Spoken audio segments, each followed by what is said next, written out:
So, da, kriegst du zurück bei Fallout 4. Wir sind hier am... Ja, du weißt eh, wo wir sind. Ich hab das wieder vergessen. Ähm, ja, ich hab grad Standaufnahme diese 7 Days to Die, die 20er Alpha angefangen zu aufnehmen und das war recht witzig. Jetzt bin ich noch ein bisschen im Smile-Modus, sag ich jetzt einmal. Einen leichten so einen leichten verzückten Smile auf den Lippen. Wir werden uns jetzt da College Square heißt es da, genau. Wir gehen jetzt alle Züge, gell? Schauen wir rein, so alle Züge. Mal schauen, was es Neues gibt. Wir brauchen dringendst eine gescheite Waffe. Was ich mittlerweile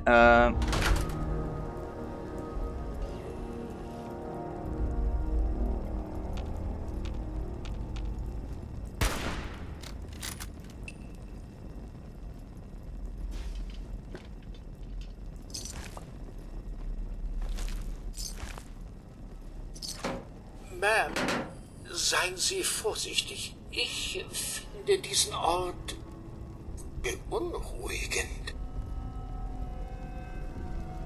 damit kommst du mir jetzt. In der 6. Stunde, wo wir das Spiel spielen. Cozy, du bist ja wirklich weit hinten. Mei, haben wir nicht gesagt? Nein, wir machen es so. Wir machen zuerst College Square, da die U-Bahn-Station da. Und dann reisen wir aber geschwind, bevor wir zur Bruderschaft gehen. Die Bruderschaft ist jetzt wirklich nur ein kleiner Umweg. Wir gehen ja direkt Diamond City. Aus.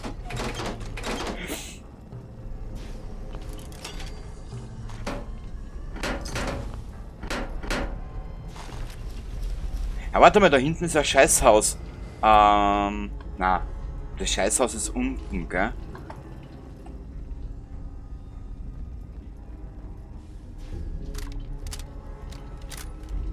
Das Wärterhäuschen ist da.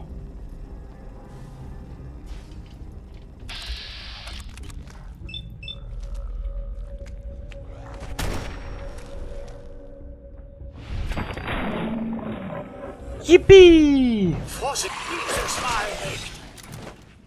Haha, Cozy, du warst langsam. Ich spüre übrigens keinen Schmerz.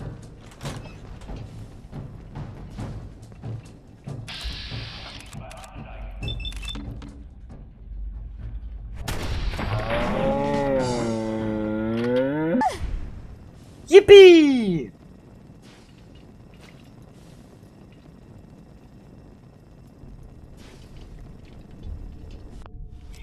Jetzt wollte ich nämlich gerade schauen, ob im Scheißhaus was drinnen ist. Wenn 7 Days to Die kannst du in die Scheißhäuser reinschauen, da ist meistens was drinnen. Ja. Ja, okay, ist da auch was drinnen, aber noch lange nicht so lustig wie bei... Das haben Sie im Nu geknackt. Jo, drum hast du auch daneben gekackt, gell? Ja, du Luder, du. So, die Vakuumröhre nehmen wir mit, die können wir brauchen. Oh, da hat es wer gemütlich gemacht.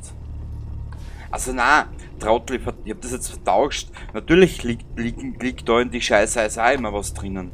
Aber nur ist es da nicht so witzig wie bei 7 Days to Die, genau. Warte mal, jetzt überlege ich gerade. Das ist jetzt eigentlich die nächste Aufnahme, noch die anderen Aufnahmen. Oder nach der letzten Aufnahme, genau. Da kann jetzt eigentlich, wenn es dich nicht stört, kann ich da eigentlich auf 2 Kommentare eingehen. Ziemlich scheußlich. Autsch. Gusch. Bringst mich da komplett aus dem Konzept, Alter. Wage es nicht. Moldy Food. Moldy Food. Food. Gut. Ja, jetzt mal auf 2 Kommentare eingehen, die ich unter der letzten Episode bekommen habe. Mit was für einem fange ich denn an? Ich fange mal mit dem Daniel an. Und zwar, du hast mir geschrieben, zwecks die Fusionskerne, was du für die Powerrüstung kriegst, dass man die nachfüllen könnte. oder noch oder wieder aufladen könnte. So, ich muss da offen und ehrlich gesagt gestehen, dann wäre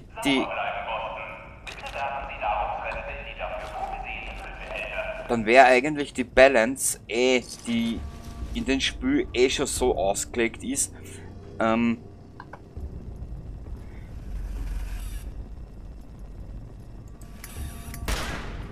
Gusch, dann wäre die Balance ja genau unausgeglichener, die sie eigentlich schon ist. Du kriegst im Laufe, ich glaube Folge 204 oder 208 des alten Let's Plays, du hast da, da siehst wie mit dem Gatlin Laser mit dem Lauf. Was den Verhaber da beim Grant, oder wie der heißt, der große Behemoth. Ich muss da offen und ehrlich gesagt gestehen, war der schon zu der Zeit sehr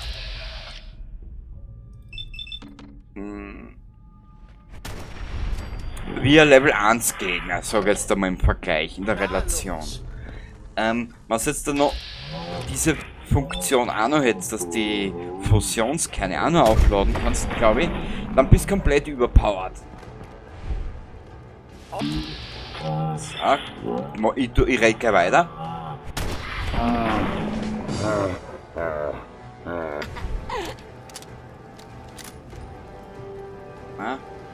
Da kommt uns kleiner Obers entgegen.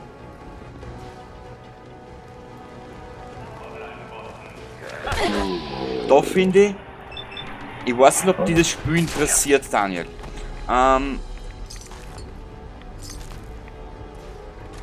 Ich habe in meinem Info-Video erwähnt Generation Zero, das wollte eigentlich zuerst staffeln. Aber ich habe mich umentschlossen, ich werde es komplett bringen. So wie ich es jetzt gerade spiele, so bringe ich es auch.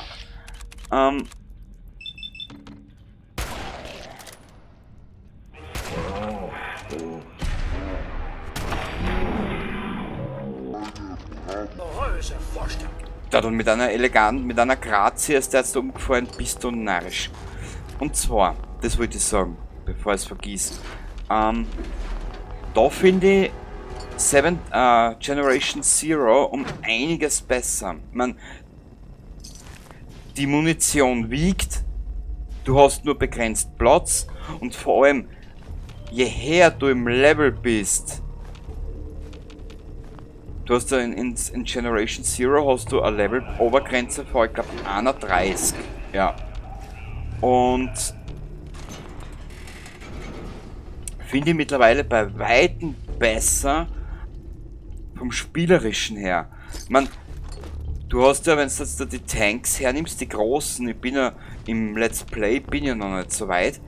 Das dauert. Das Spiel zahlt in die ersten 5 bis 6 Stunden, sag ich jetzt einmal. Aber sobald du dann zu den Tanks und zu den Harvester kommst, das sind aufgeteilt in 4 Klassen. In die Prototypen, in die Militär, in die FNIX-Klasse und dann, wenn du ins DLC kommst, kommt noch eine 4. Klasse dazu. Generation Zero gibt dir einfach nicht das Gefühl, dass du ein Übermensch bist, wenn du es am normalen Schwierigkeitsgrad spielst. Da hat Fallout 4 in der Hinsicht verschenktes Potenzial, ist bitte jetzt nur meine Meinung. Ich weiß nicht, wie du das siehst. Diese Raider haben wohl ihr Ende als Festmahl für wilde Ghule gefunden. Richtig, Cozy, du hast jetzt richtige Zusammenhänge genommen. Ich finde es mittlerweile mit einer Levelgrenze, finde ich mittlerweile extrem besser. Ich weiß nicht warum. Weil du warst ja in Fallout 3 und Fallout New Vegas hast ja nur eine Levelgrenze gehabt. Ich glaube sogar bei Point Lookout, bei den ganzen Erweiterungen, hat es auch noch Level 30 gegeben als Obergrenze jetzt gesehen, ne?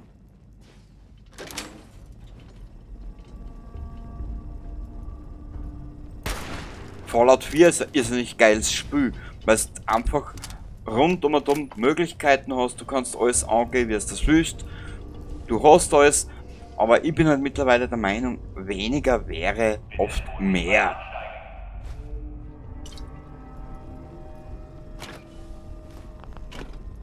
Solch eine Unordnung. Ich wüsste gar nicht, wo ich hier mit dem Aufräumen anfangen sollte. Junge, ich bin jetzt 40. Bis ich in Pension gehe, bin ich 70 oder 80. Weil Österreich einfach dumm ist, was das angeht. Du hast Zeit, bitte fang an. Ich lasse dich da herunten, du kannst anfangen ins Zusammenrahmen und ich werde dabei alles anders machen. Machen wir so? Passt. Haben wir geklärt, Cozy.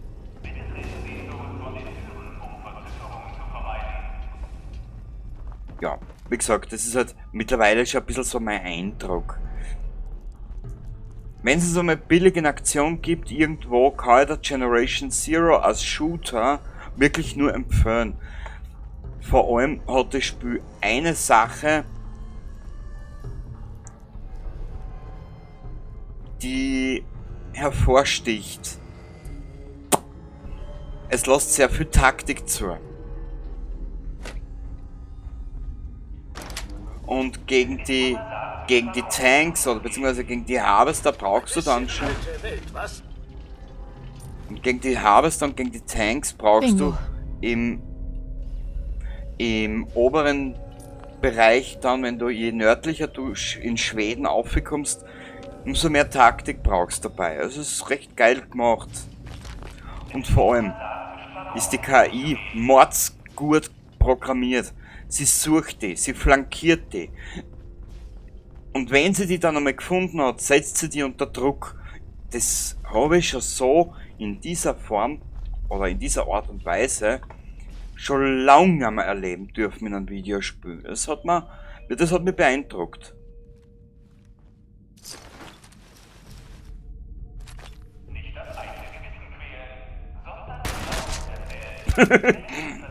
Kein vorbeigeht. Dusch!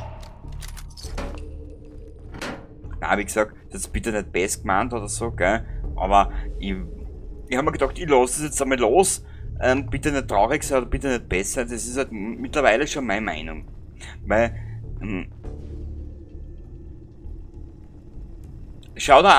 Daniel, schau da einfach die letzten 20 bis 30 Episoden an von meinem alten Let's Play, was ich dann schon sehr schwer gespielt habe. Also wenn ich mir einen Behemoth mit dem Gatling auf sehr schwer mit, ich sage mal, 5 Schüssen aus dem Gatling-Laser niedermähe, dann passt mit der Balance, mit der Balance vom Spiel ja irgendwas nicht, ne? Cool, hallo! Juhui! Oh, jetzt haben wir ihn verloren. Wurscht. Ich glaube, da unten sind wir soweit fertig. Oder, Cozy? Ja, wir gehen das mal ausladen. Unseren Charakter, gell? Und dann...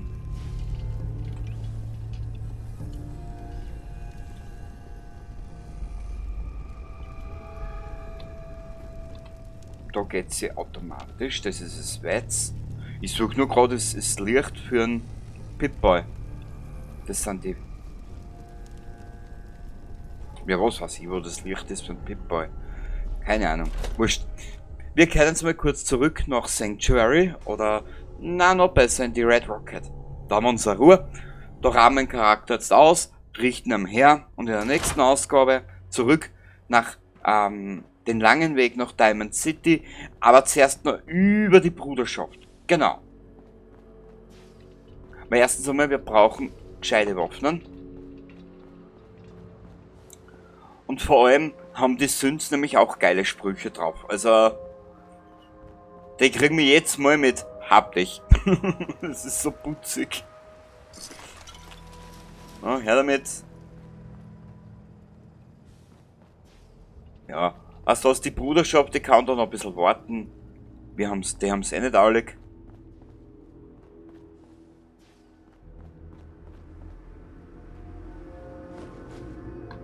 So, da. Auf was für einen Kommentar kann ich noch eingehen? Ah ja, der Nuka-Boss.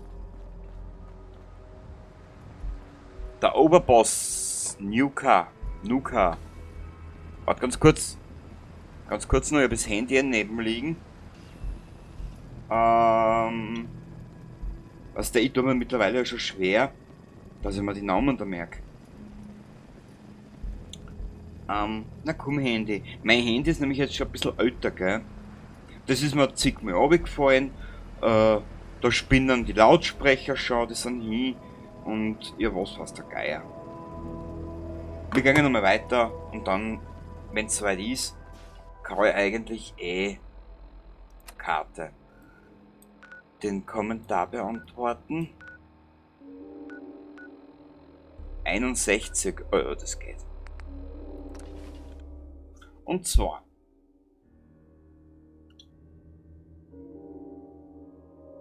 wo ist denn die Kommentarfunktion? Da. Der Nuka World Overboss. Okay, Nuka. Gehen wir's an.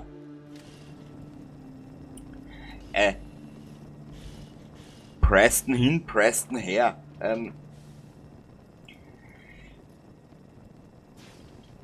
Ich habe sowieso die Vermutung, dass das komplette Spiel, wurscht, ob es jetzt da hergehst, ob es jetzt da Verhaber nimmst oder ob es jetzt da Entscheidungen nimmst da in Commonwealth oder sonst irgendwas. Ich glaube sowieso, dass das Bethesda in Preston ja komplett als irgendwie so als Grundpfeiler für die KI da in den ganzen Spiel oder für manche Sachen geskriptet hat. Also, ich weiß, keine Ahnung. Da gibt's, wenn du das suchst, auf YouTube, gibt's einen YouTuber, der heißt Landsquid Bird Rider. Und der hat einmal ein Video drüber gemacht, über den Preston. Und das Video heißt, glaube ich, irgendwie Fallout 4's geheimer Oberboss oder so irgendwie. Man muss da mal reinschauen, muss das Video mal geben. Sind ein paar relativ gute Ansätze drinnen. Warum und wieso. Und das mit den Mistkübeln, ja, mir war, ehrlich gesagt, mir war ein bisschen langweilig, wie ich das gemacht habe. So. Und man, du wirst bis jetzt, du wirst wahrscheinlich die Antwort von mir schon gekriegt haben auf dein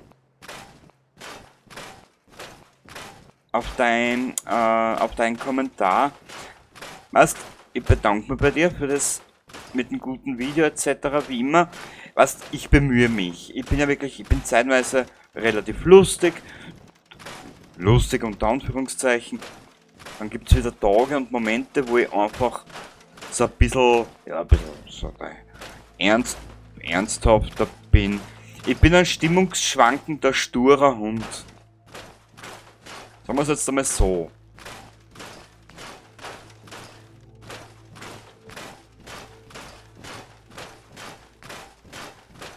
Da kriegst du den Finger weh.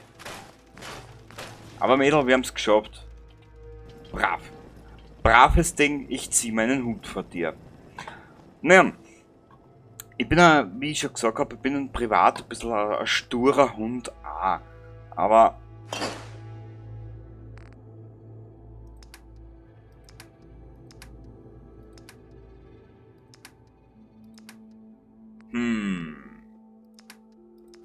was machen wir mit den ganzen Waffen?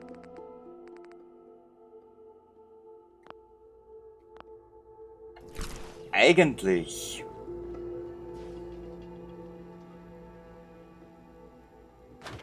kennt man die Waffen dabei da einer tun dazu. Weil später dann kriegen wir einen passenden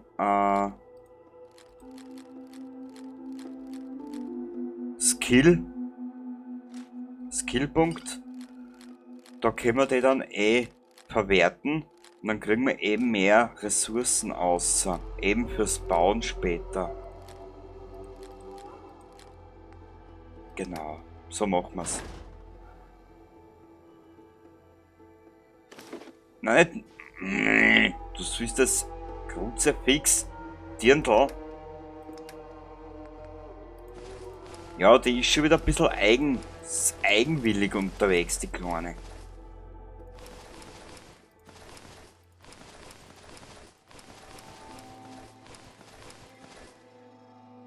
Und ich muss aber auch zugeben, ich muss es aber auch offen und ehrlich gesagt gestehen. Ich meine, ich bin erst 40 geworden im Oktober.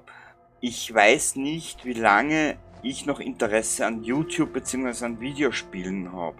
Ich habe jetzt zwei. Innerhalb von kürzester Zeit die 360er wieder, die Xbox 360 wieder fit gemacht. Hab über GOG.com, über GOG, habe ich einige alte Spiele noch gefunden, die habe ich installiert, beziehungsweise einmal geschaut, installiert, hergekriegt, soweit wie ich es für mich brauche. Und noch einiges mehr. Ich weiß nur, mit dem nächsten Lohn hole ich mir weitere Festplatten. Vieles, was noch kommt, ist vorproduziert. Aber es gibt ein paar Spiele, die möchte ich so zeitnah aufnehmen, dass ich bald einmal anfangen kann, meine wenigen Zuseher, die ich habe, ein bisschen mit zu integrieren. Livestreams möchte ich später machen. Sagt da keiner. Ich würde es ja auch Livestreams machen. Das große Problem dahinter ist nur, ich habe was gefunden, das interessiert mich, das habe ich schon seit über 20 Jahren nicht mehr gemacht, möchte jetzt wieder bald einmal nachholen. Und das zweite, wenn ich einen Livestream veranstalte, kommt für mich nur ein einziges Spiel in Frage und das ist Minecraft. Weil in Minecraft, da brauchst du keine Story, oder da hast du keine Story, da bist von nichts abhängig, da kannst du eigentlich machen, was du willst. Nur, ich bin leider mittlerweile ein Mensch, wenn der Zeitpunkt mir nicht passt oder wenn ich für mich selber noch nicht bereit bin dafür, weil ich noch was vorhab oder weil ich noch was verändern will, zu Hause, privat etc., dann ist es für mich noch nicht die richtige Zeit. Ich habe jetzt gerade erst einmal 15 Jahre braucht, dass ich mein Leben wieder so hinkriege, wie ich es jetzt gerade hab, wieder. Und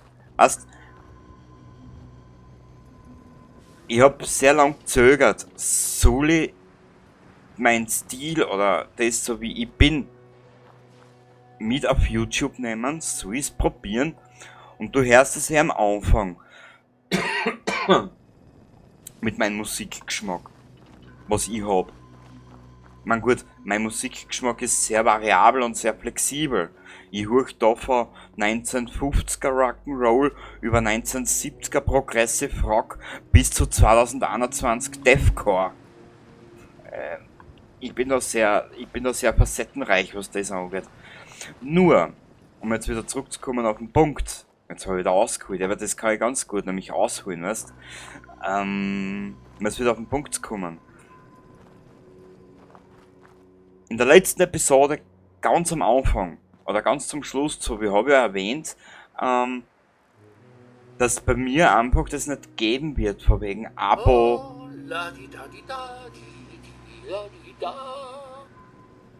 Genau.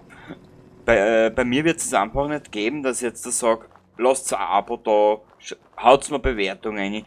Das tue ich nicht. Das überlasse ich an jeden selber, ob es will oder nicht. Wenn's wem gefällt, was ich da mache,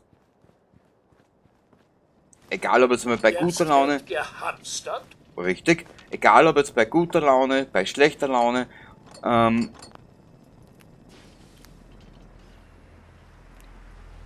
ich weiß, dass die wenigen Zuseher, die ich habe, immer wieder zurückkommen, freut mir das weit mehr.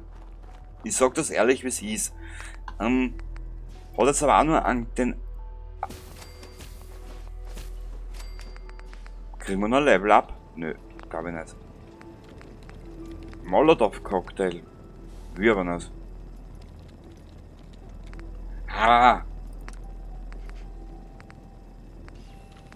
Piper Outfits. Da, diese zwei Kleidungsstücke vertragen sie mit der Mod, mit der Piper-Mod nicht. Das habe ich nämlich jetzt vor kurzem mal ausprobiert. Aber ist wurscht, ich will ja das Piper-Dings anlassen, weil das passt irgendwie. Gefällt mir. Ja. Und wie gesagt, ich bin in vielen Hinsichten ein bisschen ich bin in vielen Hinsichten anders, sagen wir es mal so. Passt, wir haben uns wieder ausgekramt. Achso, den Hirnpilz haben wir ja gerade genommen, gell? Mal da dazu ein und dabei ist ja wurscht.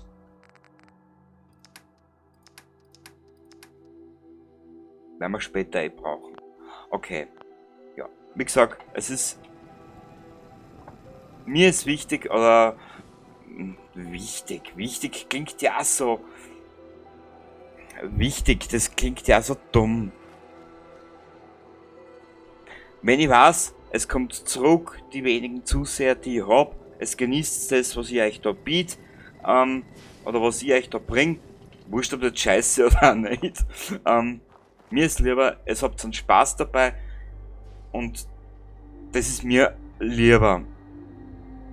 Wenn ihr mit meiner Art und Weise umgekennt, und ich bin mittlerweile ein Mensch, ich nehme das Leben einfach nicht mehr ernst, nicht mehr so ernst. Eben weil mir die letzten 15 Jahre andere Dinge gezeigt haben. Jetzt ist für mich die Zeit, die ich noch habe im Leben, also wurscht jetzt da oder für YouTube, solange ich halt mein Interesse drauf verliere, ich will meinen Spaß dabei haben und den probiere ich so gut wie es geht zu zeigen. Es ist halt nur, ich bin ein relativer Temperamentsbuizen. Wenn mich was ärgert, dann kann ich das hart aussagen. Es ist ab und zu ein bisschen schwierig. Na, aber wie gesagt, jetzt habe ich da genug geschwafelt und geredet.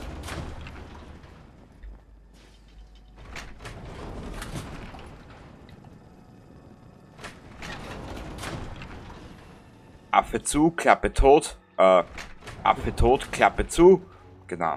Das nächste Mal werden wir uns in Richtung Bruderschaft begeben.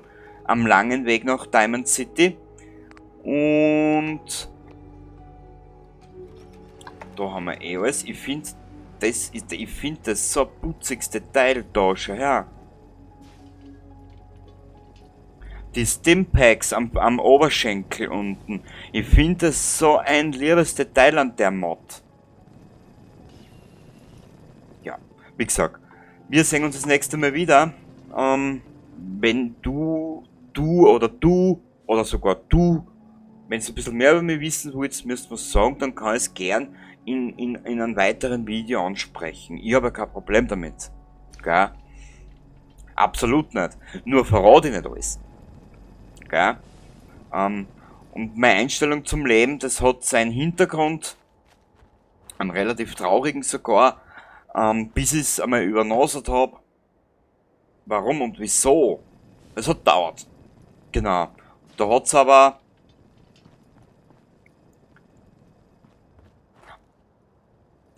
einige Ereignisse braucht, auch in den letzten Monaten, bis ich es dann einmal soweit kapiert habe. Und seitdem ich einigen Ballast von den Schultern verloren habe oder abgeworfen habe, das hat dauert. Und da war ich sehr in einem Zwiespalt mit mir selber und mit meiner kompletten Umwelt, die ich da habe. Man, jetzt bin ich ein chronischer Einzelgänger. Also das ist noch schlimmer. Und da hast du halt nicht viele Menschen, an die du wenden kannst. Und die wenigen. Das ist in jedem Fall spannender als die Arbeit im Haushalt. Mein Geschwafel, nein, das kann nicht spannender sein als wie der Haushalt, danke. Ich komme da in so einen kleinen Konflikt. Wie soll ich das jetzt erklären? Ich erkläre es einfach das nächste Mal und dann haben wir die Geschichte auch. Aber ich bedanke mich bei jedem, auch bei dir, Nuka, bei dir, Daniel, egal wer sich das anschaut. Ab und zu sehe ich One Adventure Exploring auch dabei. Dann der Andi ist ab und zu da. Ein paar von meinen Zuseher kenne ich ja. Ich kann es halt immer wieder nur vermuten. Dann habe ich noch 2 Abonnenten in den letzten Monaten gekriegt. Das war... Boah. Wenn sie sehen... Warte mal, dass ich mir jetzt recht entsinne. Tante DMC und Horst Hoff. Genau. Bedanke ich mich auch einmal. Ein Danke hört's ja von mir, ja. Aber kein Abo da lassen oder Bewertung, das lasse ich alles euch. Ich bin von YouTube nicht abhängig, ich brauche kein YouTube-Money. Alles, was ihr seht, wurscht, ob es jetzt da die Programme sind für die Musik zum Erstellen, die Schnittprogramme, der PC, alles, was halt dazugehört, ist aus meiner eigenen Taschen bezahlt und erspart. Gell? So, und wie gesagt, ich bedanke mich bei allen, die sich hier meinen Content anschauen. Bevor ich einmal... Das ist das abschließende Wort für diese Episode und das Wort passt also richtig geil.